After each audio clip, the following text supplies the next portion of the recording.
Thank you, ma'am. Before we begin, I would like to remind everyone that public comments are limited to 3 minutes. All comments are to be directed to the BOT and not any members of the audience or staff members.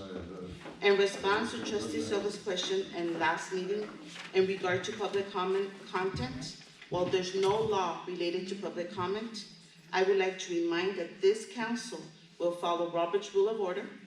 As a result, as head of this board, under state statute, it is my duty to maintain order throughout the assembly. Therefore, all public comments will be entertained so long as they are respectful, directly related to the current agenda item, and are not directly targeting specific board members or city employees. Any public comments or concerns not aligning with these characteristics should be related back to the city through the city manager's office and will not be entertained at the assembly. Before we begin, I would like to allow everyone a few moments to look over the notes and amend any items under comments to fall in these characteristics. If they are not, your time will be withdrawn and you will be asked to return to your seat.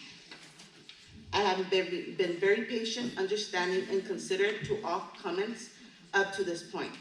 But as CEO of this board, it is written my responsibility to not allow anyone to use the public comment platform to make a mockery out of our operations, staff, and board members to try and disrupt the progression in the city. I will now request all board members to hold their questions or comments to their time of items from the mayor and trustees at the end.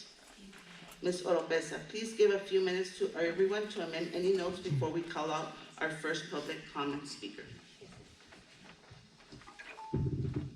Madam Mayor, Trustee Silva. Yes, Trustee Silva. I understand where you're coming from in regards to the consideration of the comments. I made this comment at the last meeting. I'd like to see a state statute or something says that the public comments have to be regarding the agenda.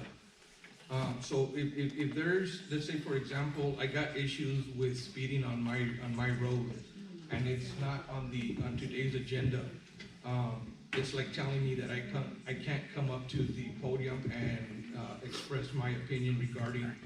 So I understand everything else that you're talking about, and I agree that. But as far as having the public comments directed directly on the agenda, I do not agree with it. No, that's fine. What I'm saying is that there should be respectful, whatever comments are said, and if they can try to do with the agenda items, and if they have anything else, they can direct it to city manager. And it's done before with other residents through email or in person. So. Okay, that's fine. And just for clarification, because you did say that any comments needed to be regarding today's agenda, but as long as it's clarified, then I'm okay with it. Thank you. Mayor, Trustee Urbina, if I may. Let's go ahead and do this at the end. I had said the comments so we can go ahead and move forward, please.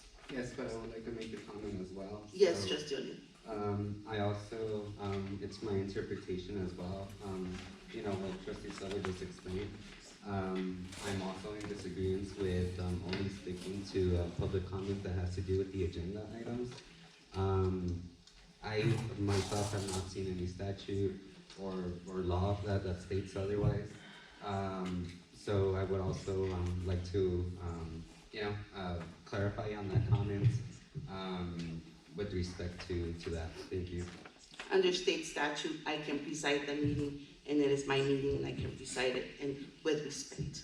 That's what I said. I didn't say anything state statute about public comments. Well, this is a governing board meeting. It's not your meeting. Thank you. I am presiding the meeting. Look at their state statute, Trustee O'Neill, please. Thank you.